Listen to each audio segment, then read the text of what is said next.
Development மட்டுமே கத்துக்கிட்டு என்னால ஒரு ப்ராடக்ட் பேஸ் கம்பெனிக்குள்ள போக முடியுமா அப்படின்னு கேட்டா கண்டிப்பா நோ தான். ஏன் அப்படின்னா டிஎஸ்ஏ இல்லாம டேட்டா ஸ்ட்ரக்சர் அண்ட் அல்காரிதம் இல்லாம உங்களால ஒரு ப்ராடக்ட் பேஸ் கம்பெனிக்குள்ள ஸ்டெப் எடுத்து வைக்கவே முடியாது. அந்த அளவுக்கு டிஎஸ்ஏன்றது ரொம்ப ரொம்ப இம்பார்ட்டன்ட்.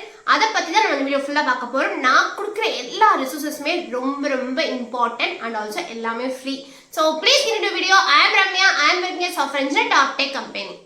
ஃபர்ஸ்ட் டிஎஸ்சி கத்துறதுக்கு முன்னாடி நீங்க ஏன் டிஎஸ்சி கத்துக்கணும்ன்றதுக்கு ரெண்டு ரீசன் இருக்கு. ஃபர்ஸ்ட் ரீசன், நீங்க ஒரு காலேஜ் படிச்சுட்டு இருக்கீங்க, உங்களுக்கு பிளேஸ்மெண்ட் வரப்போகுது, உங்க பிளேஸ்மெண்ட்ல ஒரு ப்ராடக்ட் பேஸ் கம்பெனி வரப்போகுது அப்படின்னா நீங்க டிஎஸ்சி கண்டிப்பா படிச்சே ஆகணும். அதுக்கு மாற்று கருத்தே கிடையாது. நீங்க வந்து டெவலப்மெண்ட் நான் நல்லா தெரியும், அதை வச்சு நான் வந்து உள்ள போயிடலான்னு பார்த்தா ஃபர்ஸ்ட் 2 ரவுண்டே உங்களுக்கு டிஎஸ் தான் வைப்பாங்க. அங்கே எலிமினேஷன் ரவுண்ட் வச்சு உங்களை வந்து உள்ள போக முடியாது. ஸோ ஃபர்ஸ்ட் வந்து நீங்க உங்களுக்கு ப்ராடக்ட் பேஸ் கம்பெனி உங்களோட பிளேஸ்மெண்ட்டுக்கு வருது அப்படின்னா D S is very very important. Second point என்ன அப்படின்னா, நீங்க ஆல்ரெடி ஒரு சர்வீஸ் பேஸ் கம்பெனில ஒர்க் பண்ணிட்டு இருக்கீங்க, உங்களோட கெரியரை நீங்க ஸ்விட்ச் பண்ண போறீங்க, சர்வீஸ் டு நீங்க வந்து ப்ராடக்ட் பேஸ் கம்பெனி ஸ்விட்ச் பண்ண போறீங்க அப்படின்னா டிஎஸ்ஏ ரொம்ப ரொம்ப ரொம்ப இம்பார்ட்டன்ட். அந்த டிஎஸ்ஏவை நம்ம ஃபுல்லா பார்க்க போறோம் ஃப்ரீ ரிசோர்ஸ் யூஸ் பண்ணி. So please get into video. So நீங்க பார்த்துருப்பீங்க ஃபேங் இன்டர்வியூஸ், அதாவது ஃபேஸ்புக், அமேசான், கூகுள், எந்த மாதிரி இன்டர்வியூனாலுமே உங்களுக்கு டிஎஸ்ஏன்றது ரொம்ப ரொம்ப இம்பார்ட்டன்ட். ஏன் ஜோஹோல கூடவே நமக்கு டிஎஸ்ஏன்றது ஃபர்ஸ்ட் ரெண்டாவது ரவுண்டா இருக்கும். L2 ரவுண்ட்ல வந்து ப்ரோக்ராமிங் ரவுண்டா அதுவாக தான் இருக்கு. ஸோ இந்த மாதிரி டிஎஸ்ஏன்றது எல்லா ப்ராடக்ட் பேஸ் கம்பெனிலும் இம்பார்ட்டன்ட் இருக்கும்போது அது நம்ம கத்துக்கிறது ரொம்ப ரொம்ப இம்பார்ட்டன்ட் இல்லையா? பட் இங்கே ஒரு ப்ராப்ளம் என்னன்னு பார்த்தீங்க அப்படின்னா, டிஎஸ்ஏ ரவுண்டுன்றது வந்து ஒரு கம்ப்யூட்டர் சயின்ஸ் ஸ்டூடெண்ட்ஸ்க்கு மட்டும் தான் வைப்பாங்க அப்படின்ற ஒரு கேட்டகரி கிடையவே கிடையாது. நீங்க ஒரு ஆட்டோமொபைலா இருந்தாலும், ஒரு மெக்கானிக்கலா இருந்தாலும், சிவில் இன்ஜினியர், நான் வந்து ஒரு கோடை தொட்டதே இல்லைங்க அப்படின்ற எந்த பேக்ரவுண்ட்ல இருந்து வந்தாலும் ப்ராடக்ட் பேஸ் கம்பெனிக்குள்ள நீங்க போய் தான் ஆகணுன்ற போது கண்டிப்பா நீங்க டிஎஸ்ஏ கத்துட்டு தான் உள்ள போக முடியும். அதுவே உங்களுக்கு பாரபட்சமே கிடையாது. கொஸ்டின்ஸ்க்கு ஒரு கம்ப்யூட்டர் சயின்ஸ் ஸ்டூடெண்ட்ஸ்க்கு என்ன கொஸ்டின்ஸ் கேட்கறாங்களோ அதே கொஸ்டின் அதே ஹார்ட் லெவல் தான் நீங்க எந்த பேக்ரவுண்ட்ல வந்தாலும் உங்களுக்கும் கேட்பாங்க. ஸோ நீங்க அந்த அளவுக்கு ஸ்ட்ராங்கா இருக்க வேண்டியது டிஎஸ்ஏ ரொம்ப ரொம்ப இம்பார்ட்டன்ட். நம்ம டிஎஸ்ஏவோட லேர்னிங் குள்ள போறதுக்கு முன்னாடி நான் ஒரு இம்பார்ட்டன்ட் ஸ்டெப் சொல்ல விரும்புறேன். என்னன்னு பாத்தீங்க அப்படின்னா, நான் நிறைய வீடியோ போட்டிருக்கேன். நான் போட்ட வீடியோவை நீங்க ஜஸ்ட் ஒரு படம் பார்க்குற மாதிரி ஃபுல்லா பார்த்து முடிச்சிட்டீங்க அப்படின்னா உங்களுக்கு இவ்வளோ படிக்கணுமா அப்படின்ற ஒரு ஸ்ட்ரெஸ் மட்டும் தான் மைண்ட்ல இருக்கும். உங்களுக்கு படிக்கணுன்ற ஆர்வம் வரவே வராது. நான் என்ன சொல்றேன் அப்படின்னா, நான் என்ன வீடியோ போடுறேன், நான் என்ன பேசுன்றதை ஃபர்ஸ்ட் அண்டர்ஸ்டாண்ட் பண்ணிட்டு அதை இம்ப்ளிமெண்ட் பண்ண ஸ்டார்ட் பண்ணுங்க. Please do the action. Action is very very important. நீங்க ஆக்ஷன் இல்லாம நீங்க வந்து ஜஸ்ட் நீங்க பார்த்து மட்டுமே இருந்தீங்கன்னா, படம் பார்க்காம பாத்தீங்க அப்படின்னா படத்தை கூட நீங்க முன்னும் என்ன பாத்தீங்கன்றதை எக்ஸ்பிளைன் பண்ணிடுவீங்க. பட் டெக்னாலஜி வைஸ் நீங்க என்ன பாத்தீங்க, என்ன டுட்டோரியல்ஸ் பாத்தீங்கன்றது உங்களை எக்ஸ்பிளைன் பண்ண முடியாது நீங்க இம்ப்ளிமெண்ட் பண்ணாம. ஸோ நான் என்ன சொல்றேன், நான் என்ன பண்றேன்றதை நீங்க தயவு செஞ்சு நோட் பண்ணி அதை நீங்க இம்ப்ளிமெண்ட் பண்ண ஸ்டார்ட் பண்ணுங்க. அப்பதான் எல்லாமே ஒர்க் அவுட் ஆகும். நீங்க நான் டெவலப்மெண்ட்டுக்கு நிறைய வீடியோ போட்டிருக்கேன், நான் வந்து எப்படி இங்கிலீஷ் பேசணுன்றதுக்கு வீடியோ போட்டிருக்கேன், எல்லாத்துக்கும் நான் வீடியோ போட்டிருக்கேன். பட் அதெல்லாம் நீங்க பண்றீங்களா, அதுதான் உங்களுக்கு இம்பார்ட்டன்ட். பண்ணா மட்டும்தான் அதோட சொல்யூஷன் உங்களுக்கு கிடைக்கும். ஸோ டிஎஸ்ஏவோட ஃபர்ஸ்ட் ஸ்டெப் என்னன்னு பாத்தீங்க அப்படின்னா, பிக் ஒன் ப்ரோக்ராமிங் லாங்குவேஜ். அது என்ன லாங்குவேஜ் வேணா இருக்கட்டும். ஃபார் எக்ஸாம்பிளுக்கு நான் தமிழ்ல பேசுறதுனால தான் நான் என்ன நினைக்கிறேன்ற கண்டென்ட் வந்து உங்களுக்கு வந்து சேருது இல்லையா? நான் வந்து அதை வந்து கம்யூனிகேட் பண்றேன் உங்ககிட்ட. நான் வந்து என்னோட தமிழ் அப்படின்ற ஒரு மொழி மூலமா உங்களுக்கு என்னோட இன்ஃபர்மேஷன், என்னோட தாட்ஸை வந்து நான் உங்களுக்கு ஷேர் பண்றேன். இதே மாதிரி இந்த சேம் விஷயத்தை இங்கிலீஷ்லயும் ஷேர் பண்ணலாம். சேம் கண்டென்ட் பட் லாங்குவேஜ் மட்டும் தான் டிஃப்ரெண்ட் ஆகுது. ஸோ இந்த மாதிரி என்னால தமிழ் பேசி உங்களுக்கு வந்து புரிய வைக்க முடியுன்ற மாதிரி கம்ப்யூட்டருக்கு நம்ம என்ன பேசி புரிய வைக்க முடியும், அதுக்கு ஒரு லாங்குவேஜ் இருக்கு, அதுக்கு ஒரு செட் ஆஃப் லாங்குவேஜ் இருக்கு. தமிழ், இங்கிலீஷ், மலையாளம் நிறைய லாங்குவேஜ் இருக்க மாதிரி கம்ப்யூட்டருக்குமே நிறைய லாங்குவேஜ் இருக்கு. உங்களுக்கு பிடிச்ச லாங்குவேஜ் நீங்க சூஸ் பண்ணிக்கலாம். நீங்க பிகினரா இருக்கீங்க, நான் ப்ரோக்ராமே சூஸ் பண்ணது இல்லை அப்படின்னா நான் வந்து டிஎஸ்ஏக்கு எது சூஸ் பண்ண சொல்றேன்னு பாத்தீங்க அப்படின்னா, C++ நீங்க சூஸ் பண்ணலாம், ஜாவா சூஸ் பண்ணலாம், பைத்தான் சூஸ் பண்ணலாம். இந்த மூணுமே உங்களுக்கு கம்யூனிட்டி வந்து ரொம்ப அதிகமா இருக்கு. உங்களுக்கு ஸ்டக் ஆனீங்க அப்படின்னா சொல்யூஷன்ஸ் கிடைக்கிறதுக்கும் அதிகமா இருக்கு. அண்ட் நிறைய ரிசோர்ஸஸும் உங்களுக்கு அவைலபிளா இருக்கு. ஸ்டெப் 2 என்னன்னு பாத்தீங்க அப்படின்னா, நம்ம ஆல்ரெடி ஒரு லாங்குவேஜை பிக் பண்ணியாச்சு இல்லையா? ஸோ அதுக்கு என்ன பண்ணணும், நெக்ஸ்ட் ஸ்டெப் என்ன அப்படின்னா, உங்களுக்கு ஃபண்டமெண்டல்ஸ் கற்றுக்கணும். இப்போ எந்த லாங்குவேஜாக இருக்கட்டும், பைத்தானா இருந்தாலும் நான் சொல்ல போகிறது சேம் தான், ஜாவா வந்தாலும் நான் சொல்ல போகிறது சேம் தான், C++ இருந்தாலும் சேம் தான். என்ன அப்படின்னா, இப்போ நீங்கள் என்ன லாங்குவேஜ் பிக் பண்ணாலும் அதோட சின்டெக்ஸ் பற்றி தெரிஞ்சுக்கணும். எப்படி வந்து ஒரு வேரியபிளை டிக்ளேர் பண்ணுறது, எப்படி இன்புட் வாங்குறது, அவுட்புட் வாங்குறது, எப்படி வந்து ஒரு ஃபார் லூப் எழுதுறது, கண்டிஷனல் ஸ்டேட்மெண்ட் எப்படி எழுதுறது, ஸ்விட்ச் கேஸ் எப்படி எழுதுறது, ஃபங்க்ஷன் எப்படி எழுதுறது, ஊப்ஸ் கான்செப்ட் இதில் என்ன இருக்கு, இது எல்லாமே எல்லா லாங்குவேஜுக்குமே ரொம்ப ரொம்ப இம்பார்ட்டன்ட். இந்த ஸ்டெப்ஸ் எல்லாமே நீங்க கண்டிப்பா படிச்சே ஆகணும். இதெல்லாம் எங்க போய் படிக்கலாம் பாத்தீங்க அப்படின்னா, உங்களுக்கு W3 ஸ்கூல்ஸ்ன்றதுல வந்து கொடுத்துருப்பாங்க. ஸோ ஆர்டிகல்ஸ் மாதிரி கொடுத்துருப்பாங்க. உங்களுக்கு வந்து ரீட் பண்ணி படிக்கிற அந்த ஒரு கெப்பாசிட்டி இருந்துச்சு அப்படின்னா நீங்க அதுல படிக்கலாம். இல்ல எனக்கு இந்த மாதிரிலாம் படிச்சா தூங்கிடுவேன், நான் வந்து டுட்டோரியல்ஸ் மாதிரி படிக்கிறோம் அப்படின்னாலும் உங்களுக்கு ஓகே தான். ஸோ பண்ணும்போது குணால் குஷ்வாஹோட ஒரு பிளேலிஸ்ட், கம்ப்ளீட் பிளேலிஸ்ட், அது ரொம்ப ரொம்ப யூஸ்ஃபுல்லா இருக்கும். எல்லாமே அவர் சொல்லியிருப்பாரு. நீங்க அதை வந்து ஜாவாக்கு நீங்க படிக்கலாம். பைத்தான் படிக்கணும் அப்படின்னா நீங்க ப்ரோக்ராமிங் வித் மோஷ் படிக்கலாம். அதுவே ரொம்ப ரொம்ப சூப்பரா இருக்கும். வேற நீங்க லாங்குவேஜ் C++ படிக்கிறீங்க அப்படின்னா நீங்க வந்து ஃப்ரீ கோட் கேம்ப் சூஸ் பண்ணலாம். அதுலயுமே உங்களுக்கு ஒரு என்டையரா ஒரு வீடியோ போட்டிருப்பாங்க. ஒரு 9 hours 10 hours இருக்கும். பட் நீங்க வந்து இன்ட்ரோடக்ஷன் ஒரு ஃபண்டமெண்டல்ஸ் மட்டும் கத்துக்கிறதுக்கு நீங்க ஒரு 4 hours அந்த மாதிரி பார்த்தா கூட போதும். ஸ்டெப் 3 என்னன்னு பாத்தீங்க அப்படின்னா, நீங்க ஒரு ப்ரோக்ராமிங் லாங்குவேஜ் ஆல்ரெடி பிக் பண்ணியாச்சு. நெக்ஸ்ட் வந்து நீங்க அதோட ஃபண்டமெண்டல்ஸ் எல்லாம் கவர் பண்ணிட்டீங்க அப்படின்னா, தேர்ட் வந்து ப்ராப்ளம்ஸ் வந்து கிளியர் பண்ண ஸ்டார்ட் பண்ணணும். ப்ராப்ளம்ஸ் என்ன மாதிரின்னு கேட்டீங்க அப்படின்னா, ஒரு பாக்ஸ் இருக்கு. அந்த பாக்ஸ்க்குள்ள எத்தனை ஆரஞ்சு இருக்கு, எத்தனை ஆப்பிள்ஸ் இருக்குன்னு ஒரு ப்ராப்ளம் கேட்கலாம். அதுக்கு நம்ம நிறைய சொல்யூஷன்ஸ் இருக்கும். ஒன்னு எப்படி கவுண்ட் பண்ணி எண்ணலாம், இல்ல வேற என்னென்ன மெத்தட் எல்லாம் பண்ணலாம்ன்றது இருக்கு. ரெண்டாவது ப்ராப்ளம் என்ன மாதிரி இருக்கும் அப்படின்னா, இப்ப என் வீடு வந்து ஒரு டிஸ்டன்ஸ்ல இருக்கு, என்னோட ஃப்ரெண்ட் வீடு வந்து எவ்வளவு தூரத்துல இருக்கு, என்னென்ன பாதையில போனா நான் ஈஸியா போயிடலாம், இந்த மாதிரி ஒரு கொஸ்டின்ஸும் கேட்கலாம். ஸோ ஒரு ப்ராப்ளம், ஒரு ரியல் லைஃப் ப்ராப்ளமுக்கு நூற்றுக்கணக்கான சொல்யூஷன்ஸ் இருக்கும். பட் என்ன சொல்யூஷன் எஃபிஷியண்டா இருக்கும்? என் வீட்டுல இருந்து என்னோட ஃப்ரெண்டு வீட்டுக்கு போறதுக்கு நிறைய வழி இருக்கலாம். பட் எந்த வழியில போனா எனக்கு ஷார்ட் விட்டு நான் ஃபாஸ்டா போயிடலாம்ன்ற ஒரு எஃபிஷியன்ட் சொல்யூஷன் இருக்கு பாத்தீங்களா?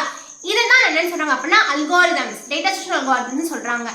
எதை நீங்க எஃபிஷியண்டா பண்ணலாம். ஸோ இதெல்லாம் எங்க கேட்பாங்க அப்படின்னா, ஒரு ரவுண்டுக்கு நீங்க போறீங்க, ஒரு இன்டர்வியூ ரவுண்டுக்கு போறீங்க அப்படின்னாவே இந்த மாதிரி ப்ராப்ளம் உங்களுக்கு கொடுத்துருவாங்க.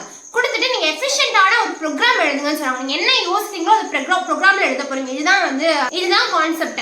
அப்போ நீங்க இது எப்படி எழுதணும் அப்படின்னா, இதுக்கு உங்களுக்கு டைம் காம்ப்ளெக்சிட்டி தெரிஞ்சுக்கணும், ஸ்பேஸ் காம்ப்ளெக்சிட்டி தெரிஞ்சுக்கணும். நீங்க என்ன ப்ரோக்ராமிங் எழுதினாலும் அந்த ப்ரோக்ராமிங் ரன் ஆகுறதுக்கு எவ்வளவு டைம் எடுக்குது, அந்த டைமை எப்படி ரெடியூஸ் பண்ணலாம், எவ்வளவு ஸ்பேஸ் ஆகுது, மெமரியில எவ்வளவு சேவ் ஆகுது, அந்த மெமரியோட ஸ்பேஸை எவ்வளவு ரெடியூஸ் பண்ணலாம். ஸோ இந்த மாதிரி ஒரு ப்ரோக்ராமை எப்படி எஃபிஷியண்டா பண்றதுக்கு வந்து டேட்டா ஸ்ட்ரக்சர் அல்காரிதம்ஸ் கொடுத்துருக்காங்க. ஸோ 1000 சொல்யூஷன் இருந்தாலும் அந்த சொல்யூஷனை நீங்க எப்படி எஃபிஷியண்டா பண்றீங்க, உங்களோட வே ஆஃப் ஸ்டைல் அப்படின்றது ரொம்ப ரொம்ப இம்பார்ட்டன்ட். ஸோ நீங்க வந்து பேசிக் கத்துக்கிறதுக்கு முன்னாடி அதோட டைம் காம்ப்ளெக்சிட்டி, ஸ்பேஸ் காம்ப்ளெக்சிட்டி தெரிஞ்சுக்கிறதுன்றது ரொம்ப ரொம்ப இம்பார்ட்டன்ட். ஸ்டெப் 4 என்ன அப்படின்னா, இப்போதான் நம்ம ஆக்சுவலா டிஎஸ்ஏ படிக்கவே போறோம். இவ்வளவு நேரம் பண்ணது எல்லாமே டிஎஸ்ஏக்கான ஒரு ப்ரிப்பரேஷன். ஒரு லாங்குவேஜ் சூஸ் பண்றது, அதோட ஃபண்டமெண்டல்ஸ் படிக்கிறது, டைம் காம்ப்ளெக்சிட்டி, ஸ்பேஸ் காம்ப்ளெக்சிட்டி தெரிஞ்சுக்கிறது எல்லாமே வந்து இதெல்லாம் ஃபண்டமெண்டல்ஸ் தான், இந்த ப்ரிப்பரேஷன் தான். ஸோ டிஎஸ்ஏ எங்க போய் படிக்கலாம்னு பாத்தீங்க அப்படின்னா, ஒரு சூப்பரான வெப்சைட் உங்களுக்காக வச்சிருக்கேன். என்ன அப்படின்னா, டேக் யூ ஃபார்வர்ட் அப்படின்ற யூடியூப் சேனலோட அவர் கிரியேட் பண்ண ஒரு வெப்சைட் தான். ஓகேவா? ஸோ அதுல வந்து பாத்தீங்க அப்படின்னா, ஒரு டைரக்டா நீங்க கூகுள்ல போயிட்டு A to Z டிரைவரோட கோர்ஸ், டிஎஸ்சி கோர்ஸ் போட்டீங்க அப்படின்னா உங்களுக்கு ஃபர்ஸ்ட் லிங்கே வந்துடும். அதே கவலைப்பட தேவையில்லை, லிங்க் நான் டிஸ்கிரிப்ஷன் பாக்ஸ்ல நீங்க வந்து கிளிக் பண்ணிக்கோங்க. அதுல போனீங்க அப்படின்னா கம்ப்ளீட்டா உங்களுக்கு ப்ரியர் நாலேஜ் தேவை கிடையாது. நீங்க என்ன லாங்குவேஜ் வேணா சூஸ் பண்ணிக்கலாம். அந்த ஒரு வெப்சைட் நீங்க வந்து யூஸ் பண்ணலாம். ஸோ அதுல வந்து 455 மாடியூல்ஸ் வந்து கொடுத்துருப்பாங்க. அந்த 450 மாடியூல்ஸ்ல எங்க இருந்து ஸ்டார்ட் பண்ணணும்? ஃபர்ஸ்ட் டிஎஸ்சியோட மிகப்பெரிய பிரச்சனை என்ன அப்படின்னா, நான் வந்து டிஎஸ்சி ஒரு கடல் மாதிரி இருக்கு, நம்ம டைரக்டா குதிச்சு போறேன், டிபி படிக்க போறேன், டிபி டைனமிக் ப்ரோக்ராமிங், அதை போய் நான் படிக்க போறேன்னா உங்களுக்கு எதுவுமே புரியாது. எங்க இருந்து ஸ்டார்ட் பண்ணணும்? எப்படி ஒரு குழந்தைக்கு வந்து ஒரு ஃபர்ஸ்ட் ஆ போட்டு சொல்லி கொடுத்துல இருந்து அப் போட்டு சொல்லி கொடுப்பாங்களோ அதே மாதிரி எங்க ஸ்டார்ட் பண்ணா உங்களுக்கு எதோ கூட உங்களுக்கு கொஞ்சம் கொஞ்சமா ஆட் பண்ணி ஒரு ஃபுல்லா வந்து கிரியேட் பண்ண முடியும்ன்ற மாதிரி தான் நம்ம வந்து டிஎஸ்சி படிக்க முடியும். டிஎஸ்சி படிக்கிறது ரொம்ப இம்பார்ட்டன்ட்னா எஃபிஷியன்ட்டா எங்க ஸ்டார்ட் பண்றீங்க, என்ன பேட்டர்ன்ஸ் ஃபாலோ பண்றீங்கன்றது தான். ஸோ அந்த பேட்டர்ன்ஸ் அவர் ரொம்ப கிளியரா போட்டிருப்பாரு. லேர்ன் த பேசிக்ஸ் கொடுத்தீங்க அப்படின்னா அந்த பேசிக்ஸ்குள்ள எப்படி வந்து லாஜிக்கலா திங்க் பண்ண வைக்கிறது, எப்படி பேட்டர்ன்ஸ் கிளியர் பண்றது, எப்படி மேத்ஸ் ப்ராப்ளம் சால்வ் பண்றது அப்படின்ற எல்லாமே கொடுத்துருப்பாரு. ஸோ அந்த ஒரு 31 மாடியூல்ஸ்குள்ள அவ்வளோ விஷயம் இருக்கும். அதுக்கப்புறம் பார்த்தீங்க அப்படின்னா என்ன ஸ்ட்ரிங்ஸ்னா எப்படி படிக்கிறது, ரிகர்ஷன் எங்க படிக்கிறது, லிங்க் லிஸ்ட்ல என்னென்ன டைப்ஸ்லாம் இருக்கு, சார்ட்டிங் என்னென்ன இருக்கு, அதுல என்னென்ன ப்ராப்ளம்ஸ் இருக்கு, என்னென்ன சொல்யூஷன்ஸ் இருக்கு, மூலமா கொடுத்துருப்பாரு. சொல்யூஷன் வீடியோவாகவும் கொடுத்துருப்பாரு, ஆர்டிகல்ஸாகவும் கொடுத்துருப்பாரு. இதெல்லாம் ப்ரொமோஷன் கிடையாது, நான் என்னோட ஜேர்னி ஸ்டார்ட் பண்ணும்போது நான் படிச்சது தான். இதெல்லாம் ஃப்ரீ தான். ஸோ இது உங்களுக்கு கண்டிப்பா விருப்பம் தான், நீங்க இதை படிக்கலாம். இல்லை டுட்டோரியல்ஸ் மாதிரி படிக்கிறேன் அப்படின்னா கிக்ஸ் ஃபார் கிக்ஸ் படிக்கலாம். அதுலயுமே எல்லாமே அவைலபிளா இருக்கு. இப்போ நான் சொன்ன ஸ்டெப் 4 வரைக்கும் நீங்க ஃபாலோ பண்ணிட்டீங்க அப்படின்னா நீங்க ஓரளவுக்கு நல்லா தயாராயிட்டீங்க. இப்போ நீங்க வந்து இந்த டேக் யூ ஃபார்வர்ட் அப்படின்ற அந்த ஒரு வெப்சைட்லயே வந்து நீங்க இருக்கிற ப்ராப்ளம்ஸ் ஃபுல்லா சால்வ் பண்ணிட்டே இருக்கலாம். இல்ல எனக்கு அந்த மாதிரி இன்ட்ரெஸ்ட் இல்லைன்னு சொல்றவங்க கிக்ஸ் ஃபார் கிக்ஸ்க்கு டைரக்டா போனீங்க அப்படின்னா நான் அந்த லிங்க் நான் வந்து உங்களுக்கு அட்டாச் பண்றேன். அங்க லிங்க் போனீங்க அப்படின்னா உங்களுக்கு லெஃப்ட் சைட்ல வந்து ஃபில்டர்ஸ் ஆப்ஷன் இருக்கும். என்னென்ன கம்பெனில என்னென்ன கொஸ்டின்ஸ் கேட்டிருக்காங்க, இப்போ அமேசான் கிளிக் பண்ணா அமேசான் என்னென்ன கொஸ்டின்ஸ் கேட்டிருக்காங்க அப்படின்ற எல்லா டீடைல்ஸுமே இருக்கும். அதோட டிஃபிகல்ட்டி லெவல் வந்து நீங்க ஸ்கூல்ல வச்சுட்டு ஸ்கூல்ல உள்ள எல்லா ப்ராப்ளமும் நீங்க செக் பண்ணி பார்க்கலாம். இப்போ ப்ராப்ளம் கிளிக் பண்றேன் அப்படின்னா இதுல வந்து நீங்க சைன் இன் பண்ணிட்டு நீங்க வந்து ப்ராப்ளம் வந்து சால்வ் பண்ணி பார்க்கலாம். இல்ல இந்த மாதிரி எனக்கு வேணாம், நான் வந்து டாபிக் வைஸா படிக்கிறேன், இப்போ அரேஸ் படிக்கிறேன் அப்படின்னா அரேயோட ப்ராப்ளம்ஸோட சால்வ் பண்ணும். இங்கிலீஷ் படிக்கலாம், இங்கிலீஷோட ப்ராப்ளம் சால்வ் பண்ணோம் அப்படின்னாவே அதே லெஃப்ட் சைட்ல வந்து உங்களுக்கு கீழே வந்து என்னென்ன டாபிக்ஸ் நீங்க கத்துக்கீங்கன்றதுக்கு அதுவும் இருக்கு. அந்த டாபிக் கிளிக் பண்ணி அந்த டாபிக்ல ஃபுல்லாத்தையும் நீங்க படிக்கலாம்.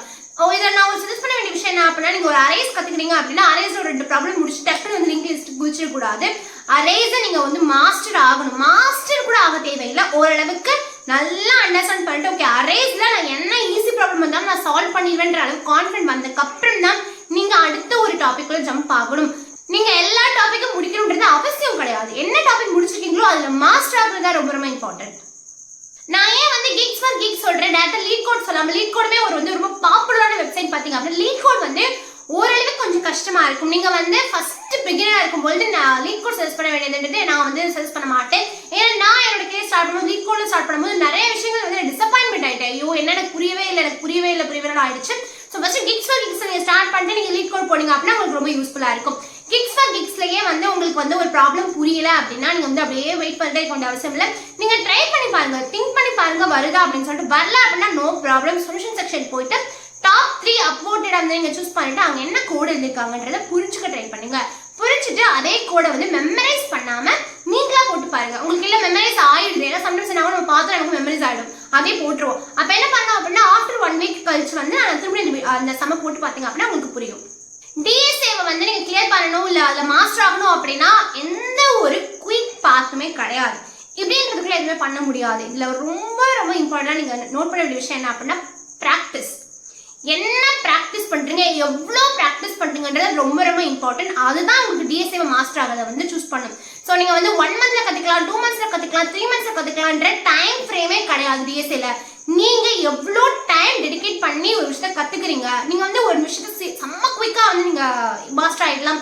அரையில ஃபாஸ்டா மாஸ்டர் ஆயிடுங்க, பட் டிபில மாஸ்டர் ஆகுது உங்களுக்கு லேட் ஆகலாம். நீங்க லிங்க் லிஸ்ட்ல மாஸ்டர் ஆயிடுங்க, சார்ட்டிங் மாஸ்டர் ஆயிடுது கஷ்டமா இருக்கலாம். ஸோ ஒவ்வொரு டாபிக்குமே நீங்க நல்லா டைம் ஸ்பெண்ட் பண்ணி படிங்க. ரொம்ப புஷ் பண்ணாதீங்க. உங்களுக்கு வரல அப்படின்னா கொஞ்சம் வெயிட் பண்ணி அந்த டேவை விட்டுட்டு நெக்ஸ்ட் டே கூட படிக்க ஸ்டார்ட் பண்ணுங்க. அந்த நாளே நான் இந்த கான்செப்ட் முடிச்சே ஆகணுன்ற மாதிரி முடிக்காதீங்க. ரொம்ப சிரமப்பட தேவையில்லை. ஏன்னா இதெல்லாமே வந்து உங்களுக்கு லாஜிக்கல் திங்கிங்கிறது எப்போ வரணும் அப்படின்னா நல்ல மைண்ட் இருக்கும் போது அவங்களுக்கு திங்க் பண்ணவே வரும். நீங்க போட்டு புஷ் பண்ணி இன்னைக்குள்ள நான் 10 ப்ராப்ளம் பண்ணியே ஆகணும்னு நினைக்கிறது ரொம்ப தப்பு. பட் நான் ஒன்று சொல்றேன் அப்படின்னா அட்லீஸ்ட் ஒரு நாளைக்கு 2 ப்ராப்ளம் பண்ணீங்க அப்படின்னா ரொம்ப ரொம்ப யூஸ்ஃபுல்லா இருக்கும். 30 நாள் நீங்க 60 ப்ராப்ளம் பண்ணுவீங்க. அந்த 60 ப்ராப்ளமையும் எப்பெல்லாம் டைம் கிடைக்குதோ அப்பெல்லாம் அது வந்து ரீகால் பண்ணியும் பாருங்க, ரொம்ப ரொம்ப யூஸ்ஃபுல்லா இருக்கும். ஸோ இதுதான் நம்ம டிஎஸ்சியோட கம்ப்ளீட் ரோட் மேப். எல்லாமே ரிசோர்ஸ் தான் கொடுத்துருக்கேன். நான் எல்லாமே டிஸ்கிரிப்ஷன் பாக்ஸ்ல அட்டாச் பண்றேன். ப்ளீஸ் செக் அவுட் பண்ணி பாருங்க. நம்ம வீடியோ உங்களுக்கு ரொம்ப ரொம்ப யூஸ்ஃபுல்லா இருக்கும்னு நினைக்கிறேன். இதான் ஃபர்ஸ்ட் டைம் நம்ம வீடியோ பாக்குறீங்க அப்படின்னா ப்ளீஸ் சப்ஸ்கிரைப் பண்ணுங்க.